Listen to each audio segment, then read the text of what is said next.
আম্মাজান আয়েশা রাদিয়াল্লাহু তাআলা আনহা, আমাদের প্রিয় আম্মাজান, বিষ্ণু ইসা ইসলামের প্রিয়তমা স্ত্রী। উনি বিষ্ণু ইসা ইসলামের আরেক স্ত্রী, ওনার নাম হচ্ছে সাফিয়া। উনিও আমাদের আম্মাজান। ওনার ব্যাপারে একটা কথা বলতে যে একটা কথা বলেছিলেন, রাসূল সাল্লাল্লাহু আলাইহি ওয়াসাল্লাম এটা পছন্দ করেননি। উনি বললেন যে আপনার স্ত্রী এমন এমন, সরাসরি বলেন না, ইঙ্গিত দিয়ে। নারীদের মধ্যে মানবিক কারণে জেলাসি একটু থাকে, এটা স্বাভাবিক। এটা থেকে নবীর স্ত্রীরাও মুক্ত ছিলেন না, এটা থাকবে।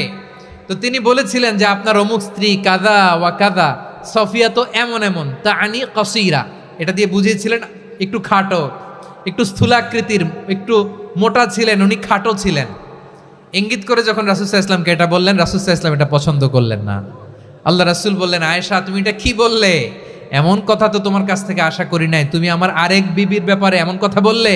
আয়েশা তুমি কি জানো, লাকাদ কুলতি কালিমাতান লাউ মুজিজাত বিমাইল বাহরি লামাজাজাতহু, তুমি এমন একটা কথা মুখ দিয়ে উচ্চারণ করেছো, এই শব্দগুলো যদি সাগরের পানিতে ছেড়ে দেয়া হয়, এই কথার তিক্ততার পঙ্কিলতার কারণে নীল সাগরের পানি মুহূর্তেই কালো হয়ে যাবে।